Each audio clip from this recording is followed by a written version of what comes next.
Very much. Esteemed ministers, dear colleagues, it's a great pleasure to be with you here today in Baku. I sincerely thank Minister Ceyhun Bayramov for the invitation. Azerbaijan has been holding the chairmanship of non-aligned movement. It is not an easy task to be at the helm of such a large group of states while the world was going through a pandemic and a multitude of armed conflicts. We congratulate our Azerbaijani brothers and sisters for handling it excellently, while liberating its own occupied lands. Please also allow me to wish Uganda success for their upcoming chairmanship. Dear colleagues, the non-aligned movement has been very instrumental in decolonization, disarmament, and the fight against racism. Today, more than 60 years after its inception, NAM maintains its relevance. It is an important platform to advocate effective multilateralism and peaceful resolution of disputes. Members of NAM make substantial contributions to the debates on how to achieve a better global order. This includes the reform of the UN, improving the global health architecture, countering terrorism, and achieving the sustainable development goals. Dear friends, just like the NAM, Turkey is a tireless advocate of peace. The war in Ukraine is a very telling example.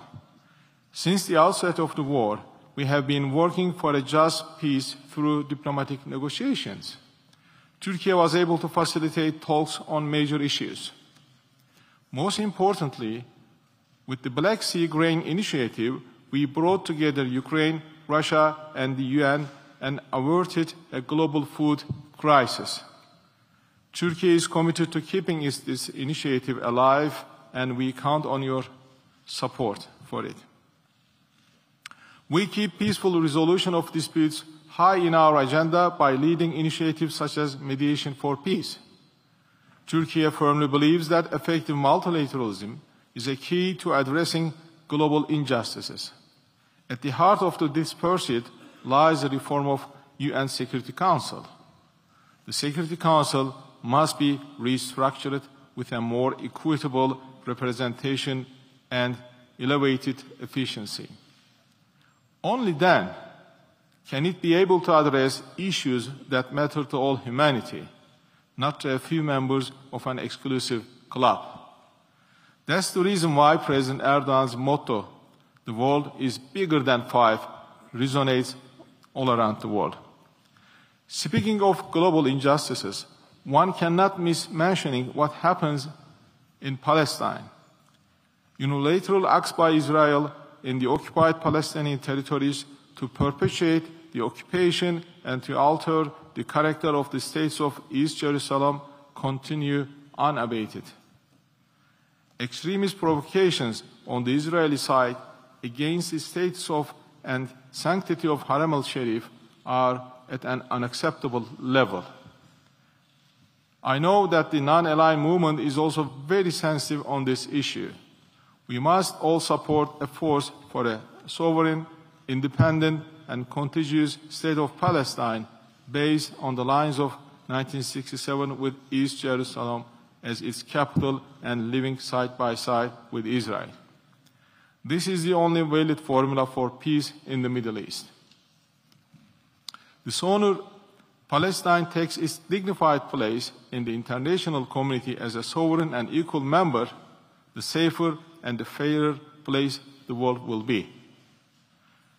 Turkey also empowers effective multilateralism with her initiatives on challenges to our planet, such as Zero Waste Project. This year, the project initiated by First Lady, Her Excellency Emine Erdogan, evolved into a UN policy, thanks to the support of your nations. Dear colleagues, 2023 is the centennial of our republic. The Turkish War of Independence has been an inspiration to many nations. Now, under the leadership of President Erdogan, we are stepping into the second century of the Turkish Republic. In this new era, we will be actively addressing global problems ranging from terrorism and armed conflicts to racism and climate change.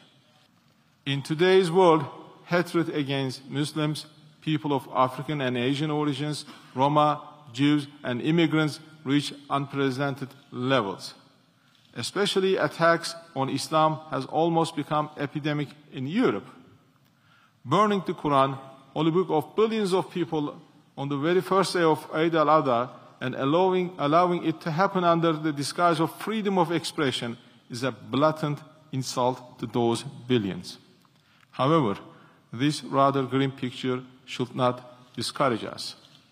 We should all heed the call of great Nizami Gencevi, the national poet of Azerbaijan.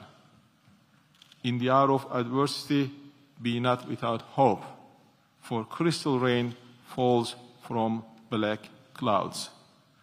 We will be honored to partner with non-aligned movement member states in this quest for a just and fair world with sustainable peace and development. Thank you. I thank distinguished Minister Fidan for his valuable statement.